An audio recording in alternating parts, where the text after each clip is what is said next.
Hi అండి, అందరికీ నమస్తే. నేను మీ Ramana. Siva info hub YouTube channel నుంచి మనం గతంలో చాలాసార్లు మాట్లాడుకున్నాము.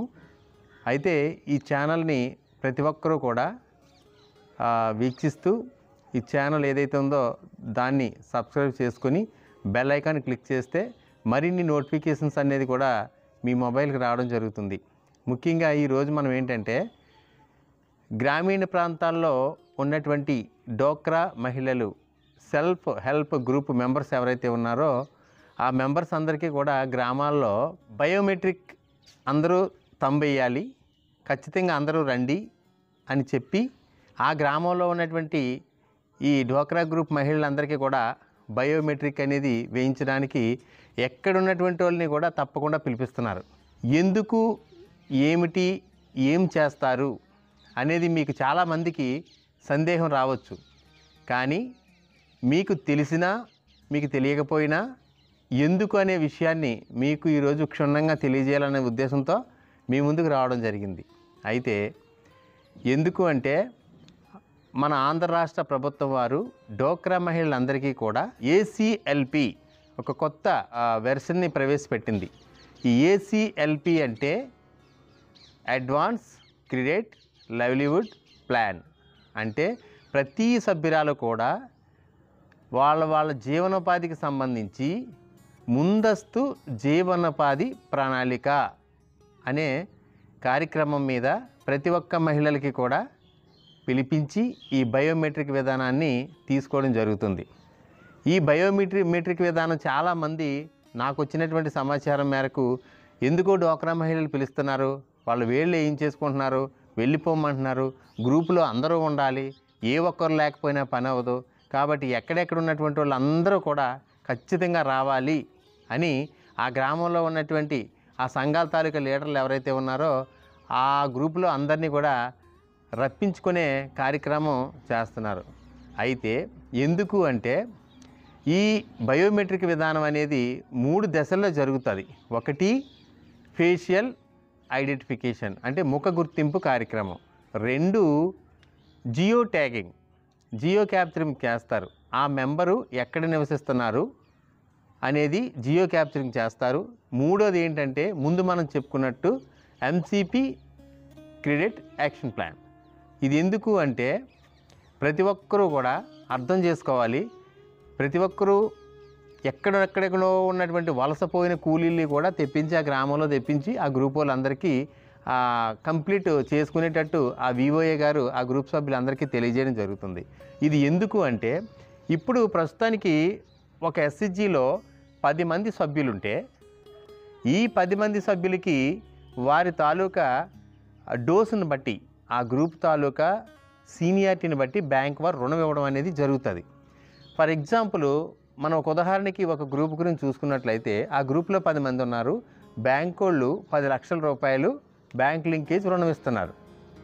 ఆ రుణం ఇచ్చేటప్పుడు ఆ 10 మంది సభ్యులు ఎవరైతే ఉన్నారో ఆ 10 మంది సభ్యుల్లోని అప్పటికే అవసరమైనటువంటి సభ్యులు 5 ఉండొచ్చు.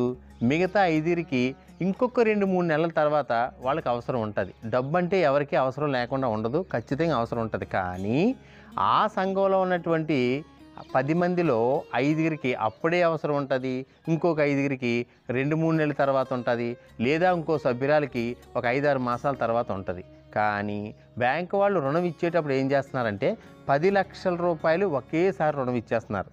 ఆ ఒక్కసారి ఇవ్వడం వల్ల అవసరం ఉన్నా అవసరం లేకపోయినా ఆ సంఘం ఖచ్చితంగా తీసుకోవాల్సి వస్తుంది. అలా తీసుకున్న క్రమంలో మనిషికి ₹1,00,000 చొప్పున ఆ సంఘానికి బ్యాంకు వారు 10 లక్షల రూపాయలు రుణం ఇస్తే ఒక్కొక్క సభ్యురాలకి ₹1,00,000 వస్తుంది.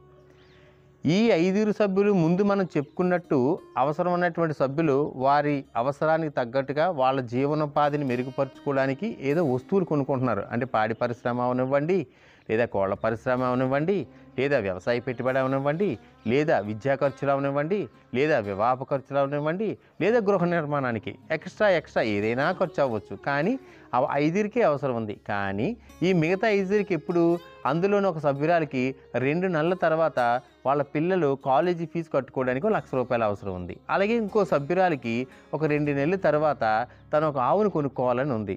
అలాగే ఇంకో సభ్యురాలికి ఏదైనా వచ్చే 9వ నెలలోని 10వ నెలలోనో నేను ఒక చిన్న జీవనోపాధి నిమిత్తం టిఫిన్ సెంటర్ పెట్టుకోవాలని ఆలోచన ఉంది. కానీ ఇప్పుడే మనకి అడ్వాన్స్గా డబ్బులు రావడం వల్ల ఏమైందంటే అవసరమైనటువంటి సందర్భంలో డబ్బులు అందకుండా ముందుగానే అందడం వల్ల ఈ డబ్బులు ఖర్చు అయిపోతున్నాయి. ఇప్పుడు ఈ SHG member advance credit action ప్లాన్లో ఏం చేస్తారు అంటే 10 మంది సభ్యుల్ని కూర్చోబెట్టి ఈ 10 మందికి ముందు ఫోటో తీస్తారు. ఆ ఫోటో తీసిన తర్వాత జియో క్యాప్చరింగ్ అనేది చేస్తారు. ఎవరికి? ఆ సంఘానికి.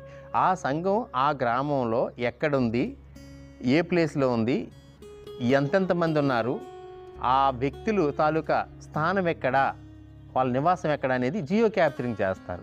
తర్వాత 3వ స్టెప్ క్రెడిట్ యాక్షన్ ప్లాన్ చేస్తారు. క్రెడిట్ యాక్షన్ ప్లాన్ ఏంటంటే ఆ గ్రూప్లో ఎంతమంది అయితే 10 మంది సభ్యులు ఉన్నారో ప్రతి మెంబర్కి కూడా వారి యొక్క ఆధార్ నెంబర్తో ఆ సభ్యురాల యొక్క సమాచారం అనేది అందులో ఓపెన్ అవ్వడం జరుగుతుంది.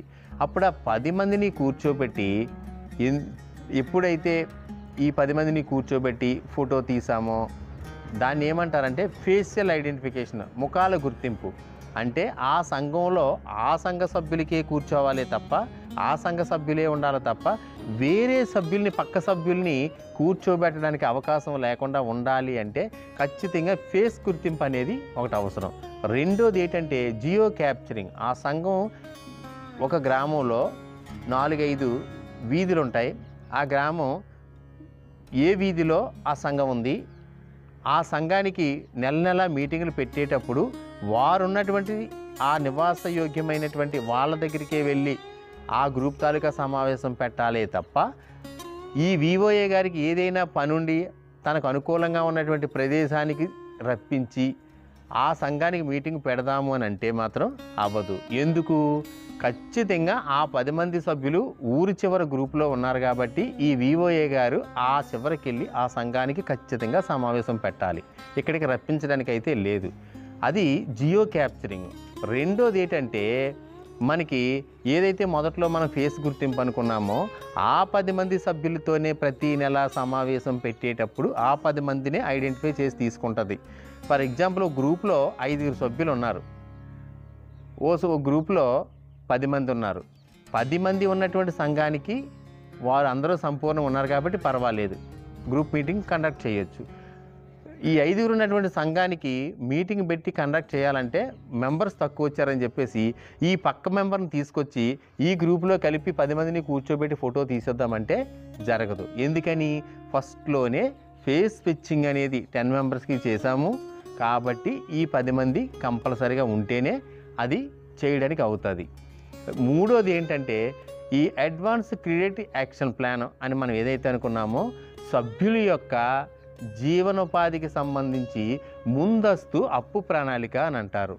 ఈ అప్పు ప్రణాళిక అనేది ఎందుకు అంటే ఇదివరకు ఎక్కడా కూడా బోగస్ అనేది లేకుండా జెన్యూనిటీ అంటే ఒక నిజమైనటువంటి నిజాయితీగా ఖచ్చితంగా ఆ మెంబర్కి లోను అందాలి అని అనుకున్నప్పుడు తన తాలూకా తంబ్ ఖచ్చితంగా దాని తాలూకా బయోమెట్రిక్ వేసి ఆ సభ్యురాలికి ఎప్పుడు లోన్ అవసరం. ఫర్ ఎగ్జాంపుల్ ఆ గ్రూపులో 5 సభ్యులు ఉన్నారు. ప్రస్తుతానికి ఆ సంఘానికి గతంలో 10 లక్షల లోన్ తీసుకుని ఉన్నారు. ఇప్పటికీ ఒక 5 లక్షలు చెల్లించున్నారు. ఇప్పుడు ఆ సంఘానికి మళ్ళీ క్రెడిట్ లిమిట్ అనేది బ్యాంక్ వారు ఇవ్వడం జరుగుతుంది. అంటే అప్పు పరపతి 10 లక్షలు ఉండేది తీసుకున్నారు, 5 లక్షలు తీరిపోయింది, ఇంకొక 5 లక్షలు ఉంది. ఇప్పుడు క్రెడిట్ లిమిట్ ఎంత వచ్చింది మనకి? 5 లక్షల రూపాయలు. వీళ్ళు మళ్ళీ అప్పు తీసుకోవడానికి ఆ సంఘానికి ఎలిజిబిలిటీ క్రైటీరియా ఉంది. ఫర్ ఎగ్జాంపుల్ ఇది మే 31 ఈరోజు అనుకోండి. అయితే తనకి ఏంటంటే రేపు రానున్న జూలై 7వ నెలలో ఒక సభ్యురాలు అంటది, నేను ఒక పాడి పశువును కొనుగోలు చేసుకోవాలి, నాకు ₹1,00,000 అప్పు కావాలని అనుకున్నప్పుడు ఈ 10 మంది ఇప్పుడు ఏదైతే మనం కూర్చొని ఎంసీపీ క్రెడిట్ ప్లాన్ ప్రకారంగా ఏదైతే బయోమెట్రిక్ వేస్తున్నామో ఆ సభ్యురాలు యొక్క అవసరాన్ని ఈరోజు ఇక్కడే మొబైల్లో రిజిస్ట్రేషన్ చేసిన వెంటనే అది సంబంధిత బ్యాంక్ లాగిన్కి డైరెక్ట్గా నేరుగా ఆ సభ్యురాల తాలూకా ఐడి అనేది బ్యాంక్ వాళ్ళు లాగిన్లోకి వెళ్ళిపోతుంది. ఆ వెళ్ళిపోయినప్పుడు ఏముందంటే ఆ సభ్యురాలు ఆగస్టు నెలలో ₹1,00,000 తన జీవనోపాధికి ఆవును కొనుక్కోవడానికి అప్పు అడిగింది కాబట్టి ఈ ₹1,00,000 కూడా బ్యాంకు వాళ్ళు శాంక్షన్ చేస్తారు. ఒకటి ఇంకా ఏంటి, ఇంకో సభ్యురాలు ఏం చేసింది, తను ఏం చేశారంటే రేపు వచ్చే సెప్టెంబర్ 2025 సెప్టెంబర్ నెలలో తన పిల్లల కాలేజీ ఫీజు కట్టుకోవడానికి అప్పుడు అవసరం ఉంది, ఓ ₹2,00,000 అవసరం ఉంది. కానీ ఇప్పుడు అవసరం లేదు. ఈ సభ్యురాలకి ఎప్పుడు పెట్టుకుంటుంది, 2025 సెప్టెంబర్ 9వ నెల నాటికి నాకు ₹2,00,000 అప్పు కావాలని ఈ వివోఏ గారి లాగిన్లో ఎప్పుడైతే బయోమెట్రిక్ వేసి ఈ రిజిస్ట్రేషన్ అనేది చేయించుకుందో తిన పేరు కూడా బ్యాంక్ వారి లాగిన్కి వెళ్ళిపోతుంది. ఇలా 10 మంది సభ్యులు ఎవరైతే ఉన్నారో వారికి ఏ నెలలో ఏ సభ్యురాలకి ఎంతెంత అప్పు కావాలనేది వివోఏ గారి లాగిన్లో ఎప్పుడైతే మనం రిజిస్ట్రేషన్ చేశామో ఆ పేరు బ్యాంక్ వారి లాగిన్కి వెళ్ళిపోతుంది. ఏదైతే రిక్వెస్ట్ పెట్టుకున్నామో ఆ రిక్వెస్ట్ పెట్టుకున్నటువంటి ఆ నెలలోనే ఆ సభ్యురాలకి అప్పు అనేది జనరేట్ జరుగుతుంది. ఇది బ్యాంక్ లింకేజ్ వరకు సంబంధించింది.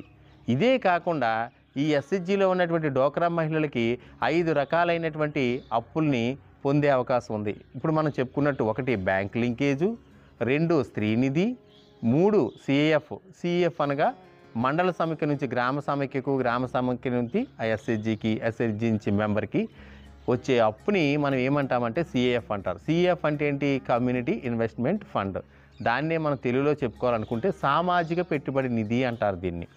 ఇది కూడా గ్రామ సంఘం నుంచి మనం అప్పు తీసుకోవచ్చు. ఇకపోతే మూడోది ఎస్సీ ఎస్టీ కులస్తులైనటువంటి వర్గాలకు చెందినటువంటి వారు ఎవరైతే ఉన్నారో వారికి ఏ రకమైనటువంటి వడ్డీ లేకుండా ఒక రుణం ఉంది, దాని పేరే ఉన్నతి అంటారు. ఈ ఉన్నతి రుణం ఎవరైతే తీసుకున్నారో వాళ్ళు ఏ రకమైనటువంటి వడ్డీ చెల్లించిన అవసరం లేదు. ఉన్నతి అనేది ఎవరికి ఇస్తారు అంటే ఆ సంఘంలో ఎవరైతే ఎస్సీ కానీ ఎస్టీ కానీ మహిళలు ఎవరైతే ఉన్నారో వాళ్ళకి మాత్రమే ఉన్నతి రుణం అనేది ఇస్తారు. ఇకపోతే ఇక 4వది ఏంటి, అంతర్గత అప్పులు. అంతర్గత అప్పులు అంటే ఏంటంటే ఆ సంఘంలో ప్రస్తుతానికి ₹2,00,000 పొదుపు ఉంది. ఆ సంఘంలో ఏదో సభ్యురాలికి అత్యవసరమైనటువంటి పరిస్థితి వచ్చినప్పుడు దాన్ని ఏం చేస్తాము అంటే అంతర్గత అప్పు కింద సభ్యులందరి తాలూకా ఆమోదంతో ఆ సభ్యురాలికి ₹1,00,000 లేదా ₹50,000 అప్పు మెంబర్కి ఇచ్చినట్టయితే ఆ విధంగా రొటేట్ చేసుకున్నటువంటి అప్పుని మనం ఏమంటామంటే అంతర్గత అప్పు అని చెప్పుకోవడం జరుగుతుంది. మొత్తానికి ఏదేమైనా సరే కానీ డోక్రా గ్రూపు ద్వారా ఎన్ని రకాలైతే రుణాలు వస్తున్నాయో ప్రతి ఒక్క రుణానికి కూడా బయోమెట్రిక్ క్యాప్చరింగ్ అనేది అవసరం. ఎందుకు అంటే ఇందులోని ఏ రకమైనటువంటి తప్పుతోవా డబ్బు పట్టకుండా ఉండాలి అనుకుంటే నాకు అవసరం ఉంది, నేను బయోమెట్రిక్ వేసాను, నా డబ్బులు నాకు వస్తాయి, ఆ డబ్బులు కూడా నేరుగా నా అకౌంట్లోనే పడతాయి అనేది ఆ సభ్యురాలికి ఒక కాన్ఫిడెంట్ ఉంటుంది. రేపు రానున్న రోజుల్లో సంఘం మీద ఏ రకమైనటువంటి భారం పడకుండా, అప్పు భారం పడకుండా మెంబరు రెస్పాన్సిబిలిటీ ఇక్కడ ఎంతైనా మనకి ఇక్కడ బయోమెట్రిక్ ద్వారా కనిపిస్తుంది. కాబట్టి రేపు సంఘంలో ఏ రకమైనటువంటి సమస్యలు తలెత్తకుండా ఉండాలి అనుకుంటే ఖచ్చితంగా బయోమెట్రిక్ విధానాన్ని డబ్బులు వెళ్ళాలి అనేదే ప్రభుత్వం వారి యొక్క ముఖ్య ఉద్దేశం. ఒకటి. ఇకపోతే మనకి ఏదైతే ఈ రుణం తీసుకుంటున్నామో ఈ రుణం తాలూకా రీపేమెంట్ కూడా ఆన్లైన్ సిస్టమ్ ద్వారానే పేబుల్ చేయాలి తప్ప, అంటే చెల్లించాలి తప్ప ఎక్కడా కూడా ఆఫ్లైన్లోని ఆ సంఘం యొక్క లీడర్కి కానీ లేదా గ్రామ సంఘ వివోఏ కానీ నగదు రూపంలో ఎప్పుడూ చెల్లించడానికి భవిష్యత్తులో అవకాశం లేకుండా ఇప్పుడు ఆన్లైన్ ట్రాన్సాక్షన్ అనేది ప్రవేశపెట్టడం జరుగుతుంది. ఉదాహరణకు ఒక సభ్యురాలు బ్యాంక్ లింకేజ్ మన అడ్వాన్స్ క్రెడిట్ యాక్షన్ ప్లాన్లో భాగంగా ₹1,00,000 తీసుకుందనుకోండి. ఈ ₹1,00,000 కూడా ఎవరికి చెల్లించాలి? ఆన్లైన్ ద్వారా మీ మొబైల్ యాప్కి ఒక లింక్ ఒకటి ఇవ్వడం జరుగుతుంది. ఆ లింక్ ద్వారా ఆ యాప్ని ద్వారా మీరు ఏం చేస్తారంటే మీరు తీసుకున్నటువంటి అప్పు ఏదైతే ఉందో ఆ అప్పు తాలూకా నెలవారీ రికవరీ కూడా నేరుగా బ్యాంక్ యాప్ ద్వారా మీరే నేరుగా చెల్లించుకుంటారు. దీనివల్ల ఉపయోగం ఏంటి? డబ్బు ఎప్పుడు ఏ వాయిదా కూడా పక్కతో పట్టదు, ఎక్కడా కూడా ఒక్క రూపాయి మిస్ అవ్వదు. ఆ సభ్యురాలికి దీనివల్ల ఉపయోగం ఇంకోటి ఏంటి? ప్రతి నెల కూడా ఒక లెక్క అంటూ తనకు తెలుస్తుంది. ఎలా తెలుస్తుంది? నేను ఒక ₹1,00,000 అప్పు తీసుకున్నాను, నేను మొదటి వాయిదా ₹3,000 కట్టాను, నాకు ఇంకా ₹97,000 నాకు అప్పు నిలవ ఉంది అనేది ఖచ్చితంగా ఏ మొబైల్ నెంబర్ అయితే ఆ మెంబర్ అకౌంట్కి ట్యాగ్ అయిందో ఆ నెంబర్కి బ్యాంక్ వారు ఏం చేస్తారంటే ఒక SMS అలర్ట్ అనేది పంపించడం జరుగుతుంది. అప్పుడు ఆ మెంబర్ తాలూకా కాన్ఫిడెంట్ ఏంటి? ఖచ్చితంగా నా డబ్బు బ్యాంక్కి చేరిపోతుంది, నేను ఇంత తీసుకున్నాను, నేను ఇంత చెల్లించాను, నాకు ఇంత నిల్వ ఉంది అనేది ఎప్పుడైతే ఆ మెంబర్కి ఒక కాన్ఫిడెంట్ వచ్చిందో సభ్యులందరికీ ఆ రకమైనటువంటి అవేర్నెస్ని కల్పించాలి. ఖచ్చితంగా ఇది అమలు జరగాలని చెప్పేసే ఇప్పుడు ప్రతి గ్రామంలోని కూడా ఎక్కడెక్కడ ఉన్నటువంటి డ్వాక్రా గ్రూప్ మహిళలందరినీ కూడా పిలిపించి ఆ గ్రామ సంఘం యొక్క VOA గారు ఏం చేస్తున్నారంటే ఈ ముందు మనం చెప్పుకున్నట్టు 3 దశల్లోని ఐడెంటిఫికేషన్ జరుగుతుంది. 1 ఫేషియల్ వేయాలి, 2 జియో క్యాప్చరింగ్ చేయాలి, 3 MCP యాక్షన్ ప్లాన్ అనేది డబ్బు ఎప్పుడు కావాలి అనే యాక్షన్ ప్లాన్ కూడా ఆ గ్రామ సంఘం మీటింగ్లో ఆ సంఘం మీటింగ్లోని కావాల్సినటువంటి ఆ సభ్యులు ఎవరైతే ఉన్నారో అక్కడే ఆ ప్రణాళికను తయారు చేసుకోవాలి. ఇది ఇప్పుడు ప్రస్తుతం ఏపీ మొత్తం మీద ప్రతి గ్రామంలోని కూడా డ్వాక్రా మహిళలందరినీ పిలిపించి ఈ ACLP అనే విధానాన్ని చేయడం జరుగుతుంది. కాబట్టి ఎక్కడున్నటువంటి మహిళలైనా సరే ఖచ్చితంగా వచ్చి ఈ జియో క్యాప్చరింగ్, ఈ ఫేస్ ఫెచ్చింగ్ అనేది ఖచ్చితంగా రిజిస్ట్రేషన్ చేయించుకోవాలి. అలా చేయించుకోలేనటువంటి పరిస్థితుల్లో సపోజ్ ఫర్ ఎగ్జాంపుల్ మీ సంఘంలో 10 మంది ఉన్నారు, అనుకోకుండా తన జీవనోపాధి నిమిత్తం ఎక్కడో ఒక మహిళ వలస వెళ్ళి ఉండిపోయింది. తన ఒక్కరు ఉండిపోవడం వల్ల ఈ 10 మంది తాలూకా సమాచారాన్ని కూడా గవర్నమెంట్ సర్వర్కి పంపించడం కష్టం అవుతుంది. కాబట్టి ఏది ఏమైనప్పటికీ కూడా ఆ మెంబర్ను మాత్రం ఖచ్చితంగా ఈ యొక్క కార్యక్రమంలో ఈ రిజిస్ట్రేషన్ చేయించుకోవాలి. అలా చేయించుకోలేని పక్షంలో ఆ సంఘం యొక్క సమాచారం గవర్నమెంట్ వెబ్ పోర్టల్ వరకు చేరదు. దయచేసి ప్రతి గ్రామంలో ఉన్నటువంటి ప్రతి డ్వాక్రా మహిళలు కూడా ఈ ACLP అనే కార్యక్రమం అంటే member advance credit action plan సభ్యురాలి యొక్క జీవనోపాధికి ముందస్తు అప్పు ప్రణాళిక అంటారు. ఇప్పుడు అందరికీ డౌట్ క్లియర్ అయ్యింది అనుకుంటాను. మళ్ళీ చెప్తున్నాను, ప్రతి గ్రామంలోని కూడా డ్వాక్రా గ్రూపులు అందరినీ రామాలయం దగ్గరికి పిలిపించేస్తున్నారు. ఎందుకో ఏళ్ళు వేయమంటున్నారు, వెళ్ళిపోమంటున్నారు, రమ్మంటున్నారు, పొమ్మంటున్నారు అంటున్నారు. ఖచ్చితంగా ప్రతి ఒక్కరూ ఆ కార్యక్రమానికి హాజరు కావాలి. మీ యొక్క ఆధార్ కార్డు అలాగే మీ బ్యాంక్ అకౌంటు ఖచ్చితంగా మళ్ళీ ఒకసారి ఈ జరిగే కార్యక్రమంలో మీ సభ్యురాల తాలూకా సమాచారం ఎప్పుడైతే ఓపెన్ అయిందో ఓపెన్ చేసినప్పుడు మీ బ్యాంక్ అకౌంట్ నెంబర్ కరెక్ట్గా ఉందా లేదా, ఉంటే ఏ బ్యాంకులో ఉంది, ఏ బ్రాంచ్లో ఉంది, మీ IFSC కోడ్ ఎంత, ఇవన్నీ కూడా ఏవైనా గతంలో తప్పులు పడినట్లయితే ఇప్పుడు సవరించుకోవడానికి సరి చేసుకోవడానికి కూడా ఈ ACLP సర్వే ద్వారా ఇప్పుడు సరి చేసుకునే అవకాశం వచ్చింది. కాబట్టి ఏపీలో ఉన్నటువంటి ప్రతి మహిళ కూడా ఈ యొక్క సర్వేకి సహకరించి మీ జీవనోపాధుల్ని మరింత మెరుగుపరుచుకొని చక్కని బంగారు భవిష్యత్తుతో ప్రతి మహిళ కూడా ఎదుగుతూ కుటుంబానికి భరోసాగా నిలవాలని మీ అందరికీ ఈ మంచి సమాచారాన్ని చేరవేయాలనే ఉద్దేశంతో మేము ఈ వీడియో చేయడం జరిగింది. దయచేసి ప్రతి ఒక్కరూ కూడా ఈ వీడియోని చూడండి, చూసి మీ ఫ్రెండ్స్కి కానీ మీ తోటున్న SHG మహిళలు కానీ అందరికీ చేరవేయండి. అందరూ చూసి అందరూ అర్థం చేసుకొని ప్రతి ఒక్కరూ కూడా భవిష్యత్తులో ప్రతి మహిళ కూడా ఒక బంగారు భవిష్యత్తుతో కనిపించాలనేదే ప్రభుత్వం యొక్క ముఖ్య ఆశయం.